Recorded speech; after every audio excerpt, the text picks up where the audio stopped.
When Zoey came back inside after walking Blaine out, she saw her mother sitting in a daze, and Ziva was still locked in her room. "Sit down. I still have something to tell you," Gloria ordered Zoey, pointing at a chair. Zoey didn't dare to disobey, so she had no choice but to sit down and listen. "The day before yesterday, your Aunt Shelley came by to see you. She said that she wanted to introduce you to a man with good education and good character." Gloria's temper was a little explosive today. Zoey naturally understood her mother's anger and also understood how much her mother worried about her. It looked like she wasn't going to be able to get out of the date. "Okay, tell Aunt Shelley I'll meet the man for coffee this weekend." "Excuse me, is Dr. Dexter here?" Hearing Max's familiar voice, Blaine looked up in shock. "Max?" Astonished, he put down the document in his hand and stood up. Max lowered his head even further and said in his childish voice, "Dr. Dexter, I've come to say goodbye to you." "Say goodbye?" Blaine's heart tightened. "Max is being moved to another hospital." "I see." Blaine nodded, feeling disappointed. "Dr. Dexter, will you come and see me?" Suddenly, the little boy raised his head and asked Blaine with a look of anticipation. "Next month is my birthday. Dr. Dexter, can you come and celebrate with me?" "All right." Blaine nodded as he answered with a smile. Max reached out his little arms and hugged Blaine's broad shoulders, rubbing his neck with his little face. "I have to go now." His childish voice was clearly reluctant. The next afternoon, Blaine made his way to the nurse's station on the 10th floor of the hospital. He asked the nurse, "Could you please help me check if there is a patient with the last name Fuller on the 10th floor?" Zoey was stunned for a long moment when she saw him. After a moment, she walked over to Blaine. "You're looking for me?" Blaine put his hands in his pockets and nodded. "Yes, I came to check on your family member." He didn't try to hide it. Zoey was slightly taken aback, a trace of unease flitting past her eyes. She smiled and said, "Thank you, but we had already transferred out yesterday." Blaine nodded in understanding but still didn't show much emotion on his face. Blaine didn't say anything and just nodded to her as he walked past Zoey straight into the elevator. Zoey sipped her tea as she waited for her blind date to arrive at the coffee shop. When Zoey saw a middle-aged man in his 50s with a paunch and an obvious toupee on his head approach her, she wanted to bolt, but it was too late. The man had spotted Zoey and hurried over to greet her. This man was at least twice Zoey's age. "Zoey Fuller, right?" The man greeted her in a booming voice. Hello, nice to meet you. My name is Roger Turner." Zoey politely stood and greeted him.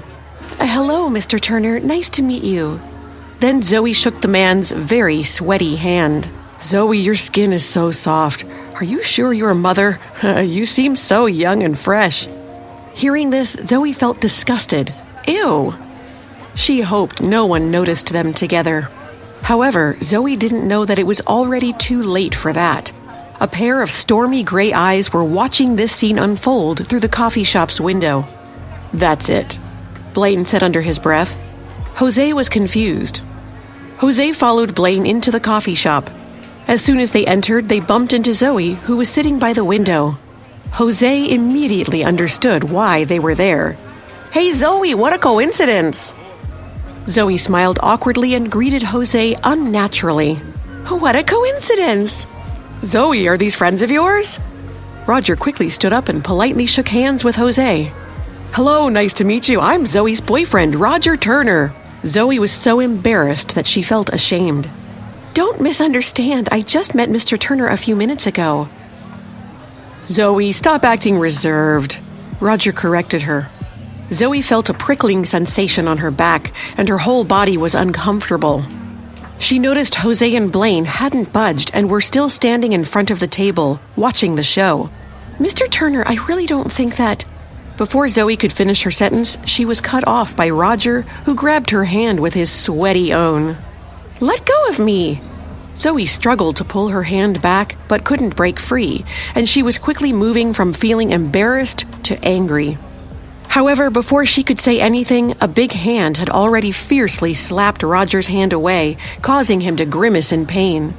Blaine only glared at him coldly. Roger's face was flushed bright red as he glared while pointing his finger at her. Just wait until I tell your mother and aunt what kind of woman you really are. Zoey panicked. She opened her mouth to try to reason with Roger, but he didn't give her a chance to speak. He turned around and dashed out of the coffee shop. Zoey, where are you going? Blaine sounded furious. Let me go! Zoey was so anxious that she tried to shake off his hand. I have to apologize so he doesn't tell my... Before Zoey could say the word mom, she was interrupted by Blaine's incredulous shout. What do you mean apologize to him? Blaine pulled Zoey towards the parking lot. Zoey's wrist ached as she was fiercely tugged along by him. The flustered Zoey repeated her question. Where are you taking me? Blaine curled his lips and said with determination, Zoey, I accept your offer. If you really want to be my mistress, then I'll give you the chance to start right now. Get in, he ordered her, his face cold as he held the door open for her. Hi, Zoey here. If you are wondering what happens next, then download the Pocket FM app and listen to the exciting episodes of Rekindled Heartache now.